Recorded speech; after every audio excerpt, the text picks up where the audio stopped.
Historias oceánicas, los sueños y el lenguaje astrológico. Un podcast para vos que querés comprender tus sueños.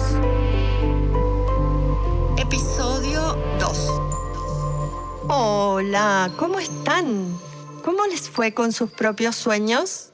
¿Alguna data importante les tiró el tipo? Así nombra el inconsciente de Virginia Gowell, psicóloga transpersonal que da un hermoso seminario sobre sueños en el Centro Transpersonal de Buenos Aires, del que es directora. Ella dice, el tipo es macanudo, es un amor, antropomorfizándolo como una manera de contactar desde otro lugar con nuestro inconsciente. Me encantó ese modo de definirlo, porque me sentí muy identificada, ya que a mí siempre me pasó lo mismo. Yo lo definía como un gran amigo que me acompaña y que confía en mí, y que me dice, dale, vos podés, no es para tanto. O explicándome, mira, te está pasando esto, así que nada, tendrás que lidiar con eso. Pero va a estar muy bueno lo que te va a dejar ese proceso. Bien, como les decía en el episodio anterior, hay algunos tips para recordar los sueños si no podés hacerlo. Cada noche se generan más de 100 sueños, pero la mayoría se nos escapan. Una técnica es que al irte a dormir trates de bajar un poco tus revoluciones con el método del que dispongas, incluso solo concentrándote en tu respiración. Cuando hayas bajado las revoluciones, pedile al inconsciente, a tu amigo, al tipo, llámalo o llámala como quieras, y le decís claramente que te permita recordar alguno de los sueños.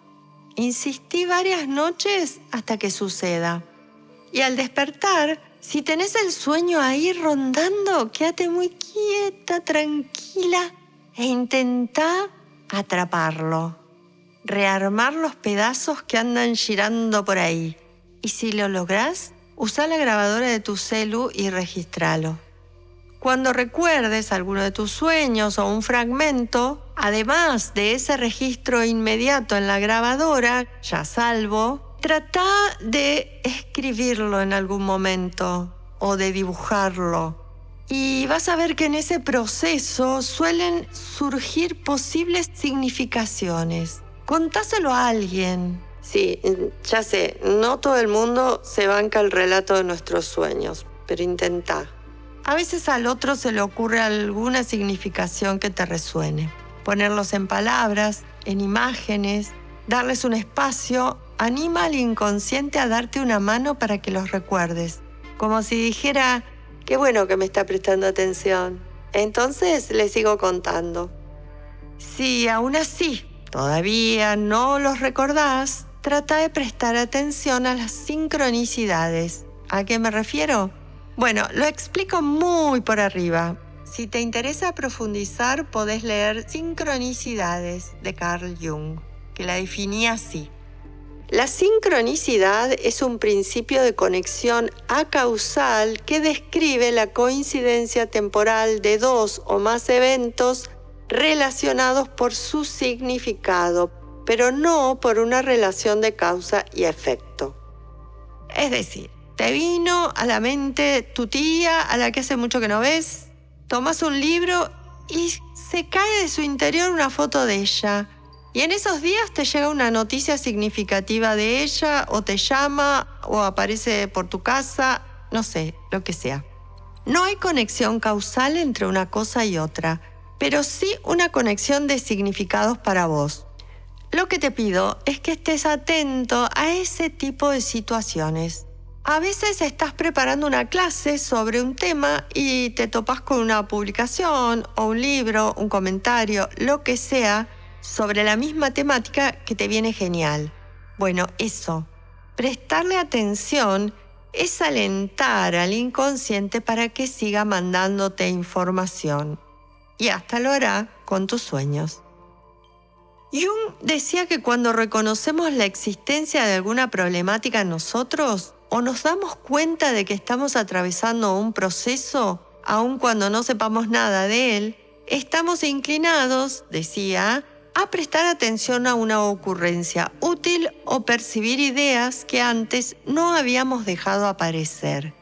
Atenderemos quizás a sueños que sobrevienen en tales momentos o reflexionaremos sobre ciertos acontecimientos que justamente en ese tiempo tienen lugar en nosotros. Esto lo decía en Arquetipos e Inconsciente Colectivo. Bien, los sueños son un modo de conectar con lo trascendente.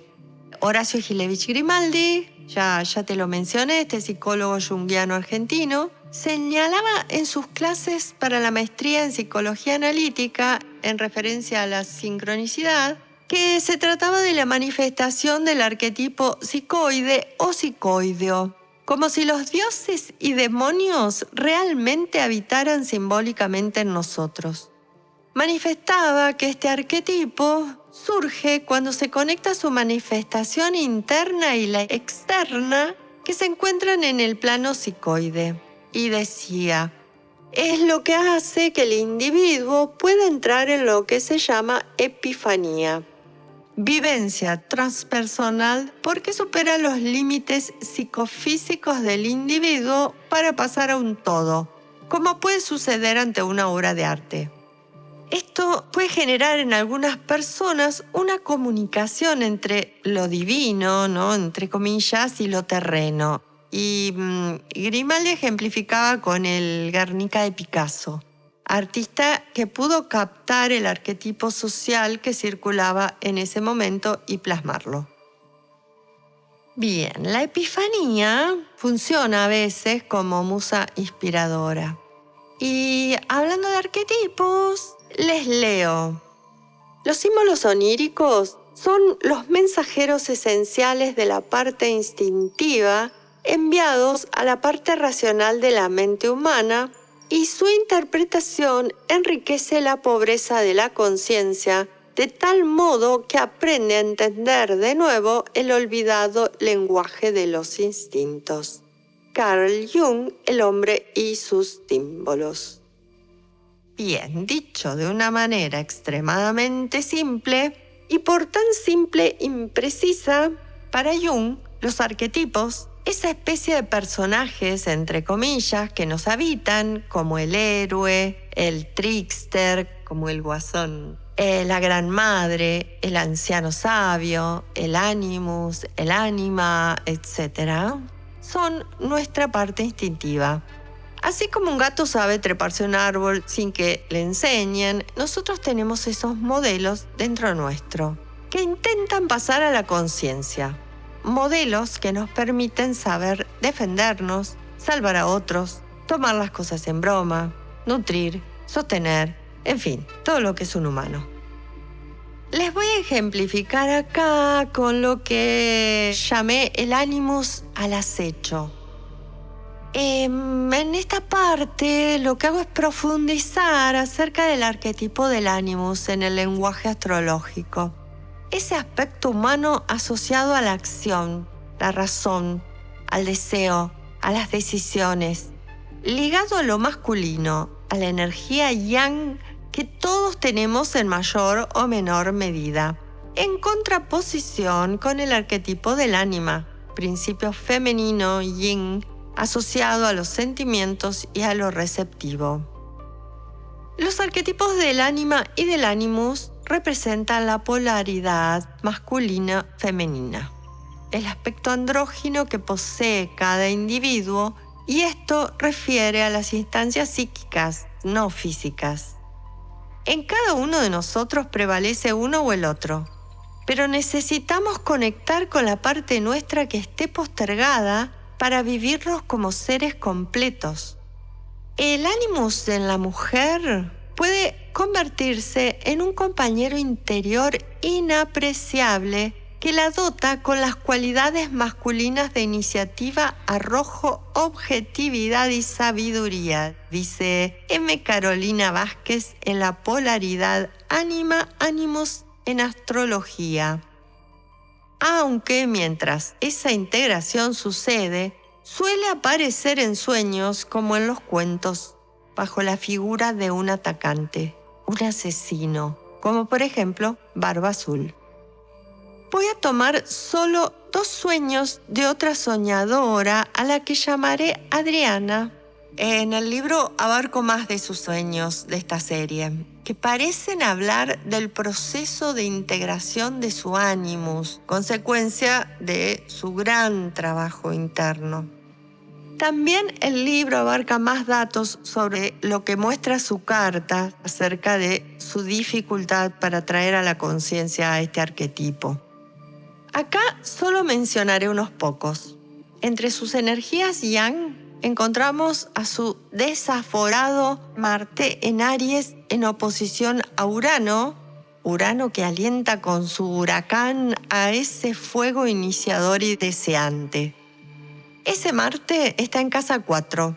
Estas son 2 situaciones que complejizan darle espacio en la conciencia a ese Marte, ya que por un lado los planetas en casa 4 son difíciles de ver. Y un Marte tan potente no resulta sencillo de incorporar en una mujer. Ya no es tan así en las muy jóvenes. Pero el patriarcado dividía claramente las características masculinas y femeninas. Como saben, no estaba bien visto ser una mujer deseante, decidida, que quisiera tomar las riendas de su vida, que eligiera no ser madre si así lo decidía, por lo que la conciencia se defiende, por decirlo de alguna manera, de la posibilidad de que esta energía yang nos llevara a lugares inadecuados socialmente. También dificulta su integración del ánimus, su Júpiter, energía yang, regente de Sagitario, en casa 12, la casa de Piscis, regida por Neptuno. Allí, la niebla impide el registro consciente de la energía de los planetas que la habitan. Su Mercurio yang y su Sol yang tienen a su lado también al desmedido y disolvedor Neptuno. Adriana es una buscadora de sentidos incansable. Sol en Sagitario, Júpiter en 12, Plutón en la casa 9, casa de Sagitario. Por lo que su profundo y constante trabajo consigo misma la hace aprovechar cada símbolo con el que se encuentra. Y estos 2 sueños, separados por un lapso de 1 año uno de otro, muestran cómo fue avanzando por el camino complejo de la integración del arquetipo del ánimus. Al primero lo llamé No pasarás. Este es otro dato que les puede ayudar a ir acercándose al simbolismo del sueño. Ponerle un título. Bien, vuelvo a No pasarás. Y dice Adriana: estoy en mi casa. Golpean la puerta. Es un hombre, relata. Y le encuentro un parecido físico con su esposo. Tiene una camisa de vestir y un pantalón claro. Me dice que viene a buscar algo de mi casa que le pertenece, que necesita. Debe encontrarlo. Yo sospecho. Le digo que acá no hay nada suyo, que se vaya. Adriana le menciona que se mudó a esa casa hace poco tiempo, por lo que no puede haber nada que no fuera de ella. El hombre permanece allí dispuesto a esperar, por lo que asegura le pertenece. Ella intenta sacarlo de la casa. Se traban en una lucha. Siente mucho miedo. Lo empuja, lo arrastra hacia afuera hasta lograrlo. Queda tirado en el frente de mi casa. Quiero cerrarle la puerta, pero sé que la llave está sobre una mesita lejos de la puerta. Si voy a buscarla, él va a volver a entrar. Me mira burlón, como diciendo: sabes que no vas a poder evitarlo. Bien, creo que resulta bastante claro la resistencia a que ese aspecto masculino ingrese a su conciencia, a su yo simbolizado por la casa. Y al final, en el que sabe que no va a poder evitarlo, ya que el proceso de integración está en marcha. En el siguiente sueño, 1 año después, podemos observar lo que parece ser la evolución de la misma temática. En el anterior parece haber rechazo, miedo a integrar esas partes yin. En este, la situación ha cambiado. El título es Lados A y B. Adriana se ve en Ushuaia. Está trabajando con un grupo de 6 o 7 personas en una casa amplia muy vidriada. Entre los presentes se encuentra un reconocido conferencista y escritor, que existe en la vida real, sagitariano como ella, que difunde sus investigaciones relacionadas con una cosmovisión espiritual del ser humano. Adriana está embelesada ante su presencia. Siente una gran conexión mientras trabajan en una investigación. Nota que se seducen mutuamente. Adriana se siente completamente atraída por él. Se acercan a uno de los ventanales para observar la salida del sol. El sol era enorme. Había tanta belleza, describe. Ambos deseaban mantenerse todo lo posible ante esa imagen, en ese presente, extasiados. Ahora el sueño cambia. La visión parece llegarle desde la altura de un dron. Ve una gran cantidad de caballos cabalgando, de varios pelajes diferentes. Los de color blanco trotan sobre una pasarela. Preocupada piensa si los caballos se detendrán antes de llegar al final de la pasarela o caerán. Pero se detienen y a continuación saltan y siguen corriendo. Ella monta uno y galopan a través de lo que parece ser un desierto. Muy bien, vamos a ver lo que surgió de la charla. Este hombre bien podría ser su propia versión masculina. Ambos coinciden en modos de ver la vida y en sus profesiones, incluso mismo signo solar. Pero tanto en el sueño como en la vigilia lo pone en un lugar más elevado en importancia. Parece tener algo que ella no tiene y sentir esa profunda conexión con él le genera fascinación. A la vez, la atracción mutua parece hablar de una probable unión física, simbolismo alquímico de la transmutación de un elemento en otro, de la integración de un aspecto en sombra que me transformará cuando pueda incorporarlo a la conciencia. Ese amanecer onírico coincide con un tránsito de Urano a su Sol, incitando a modificar, cambiar, revolucionar su identidad solar, permitiendo posiblemente que ese Sol sagitariano haga una nueva expansión, un nuevo sentido.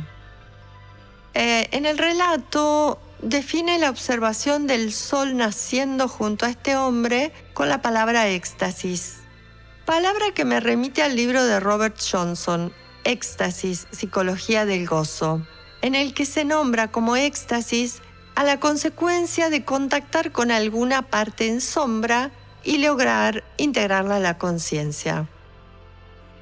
Su primera manifestación al contarme el sueño fue: creo que me está diciendo que me haga cargo de mi sol. Y su sol, en casa 11, brilla liderando grupos, ya que se trata de la casa de los grupos o los amigos, la casa del signo de Acuario. En el sueño están ubicados geográficamente en uno de los límites de Argentina, llamado habitualmente el fin del mundo, por ser la ciudad más austral de todo el planeta. Esa situación me remite a la palabra liminaridad. No estar en un sitio ni en otro, estar en un umbral, en un límite, entre una cosa que se ha ido y otra que está por llegar. El sueño se desarrolla en una casa que suele representar el yo, con muchos ventanales que permiten ver y ser vistos, quizás símbolo de una mayor conciencia de quién es. Los caballos podrían simbolizar esa energía arrolladora de su Marte en Aries, opuesto a Urano. El color blanco, con una cualidad positiva, color asociado a la luz, al día, a la solaridad, a lo yang, a la conciencia. El sueño expresa el temor de que esa fuerza, esa potencia, ese fuego, Marte, yang, unido al aire, Urano, yang, pueda derivar en destrucción, autodestrucción. Los caballos podrían caer si seguían corriendo. Que al estar en sombra hay un miedo atávico a esa energía de movimiento, de deseo desmedido, de guerrero libre e independiente. Pero el guión la lleva a tranquilidad. Los caballos sortean el obstáculo y algo de ese Animus la posee cuando decide montar uno y continuar la carrera en un desierto. Muy típico de un guerrero ariano y uraniano, el abrir caminos, el recorrer caminos no recorridos. Muy bien, soñadores, soñadoras. En el próximo episodio les voy a contar algunos tips para que empiecen a entender o a intentar entender el lenguaje de sus sueños. Dulces sueños. Historias oceánicas, los sueños y el lenguaje astrológico. Un podcast que te guiará para que navegues tu mundo interno profundo. Escrito y narrado por Irene Wheeler. Grabado en Estudio Taki de San Antonio de Areco. Edición y música Isaías Mayola Wheeler.